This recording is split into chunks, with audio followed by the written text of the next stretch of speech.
aren't too many games that end with a showdown against the Pope, but that's one of the reasons we loved Assassin's Creed 2. One of the many reasons, really. I mean, who could deny the thrill of running around Renaissance Italy, leaping off rooftops and stabbing dudes in the head? Brotherhood directly follows the events of Assassin's Creed 2 and takes place at the turn of the 16th century. Players are once again in control of everyone's favourite nobleman turned assassin, Ezio Auditore da Firenze. Only now the setting has shifted almost entirely to Rome. Alongside this change in location is a new enemy, Rodrigo Borgia's son, Cesare, a bloodthirsty, ruthless killer who won't rest until Italy bends to his will. So guess whose job it is to stop him? Ezio and his best buds Leonardo and Machiavelli.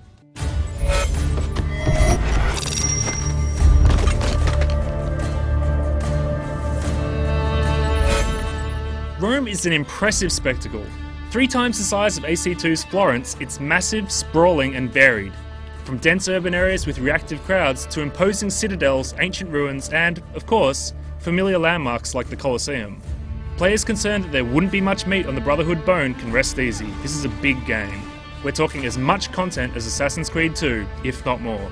In addition to burning down Borgia towers to liberate oppressed districts, buying up property and wresting control of the city from Cesare, players will also be able to take on assassination contracts and guild missions, explore subterranean lairs, and even play through a number of flashbacks set in Florence.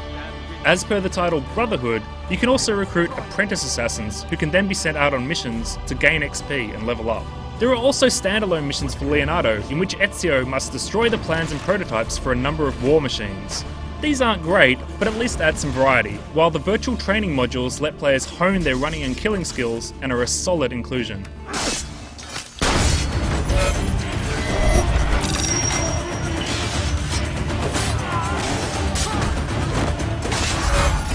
So there's a lot of content, but how does Brotherhood play? Well, it's great fun, but it's also uncomfortably familiar.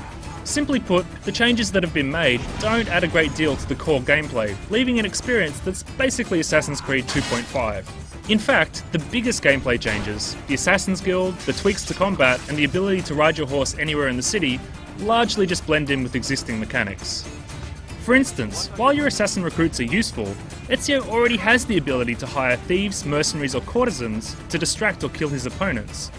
In the end, the assassins represent a refinement of an existing system, and the upshot is that most enemy encounters become a whole lot easier now that you have deadly minions that are only a button press away. It's cool being able to dispatch an enemy from a distance, or call for backup if a fight escalates, but it's too easy to use the assassins as a get-out-of-jail-free card. Compare this to AC2's game of cat and mouse where players, more often than not, had to get in close for the kill. It all adds up to combat that's a little light on challenge. Despite all this, there's still plenty to like about combat.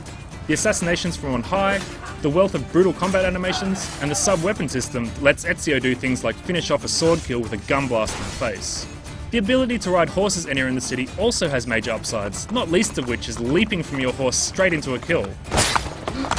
It's a shame we had to lose the gallop button to do that though. Slowest horse ever. In the end, it's Brotherhood's multiplayer that's the most refreshing part of the package. In a neat twist, you're actually playing as the bad guys, as Abstergo agents, the modern day Templars. Turns out this is how they're training to hunt the assassins. The basic idea is you're given a target to locate and kill, while also being hunted by another player.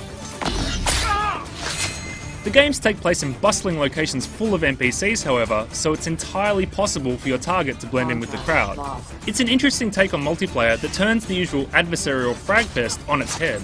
Forget being the guy who runs the fastest and racks up the most kills, Brotherhood rewards being a true assassin. You get way more points for a stealth kill than a clumsy kill in the open, so it's the gamers who learn to be patient that will ultimately prevail. And as expected, persistent experience means this component continues to evolve the more you play.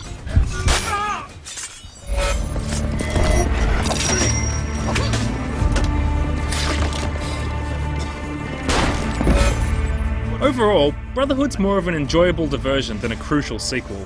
There's plenty of content here, but the experience is a little bittersweet. Why? Well, the story only advances the wider narrative a short way, the new gameplay mechanics don't distinguish themselves a great deal, and most of the mission designs feel overly familiar.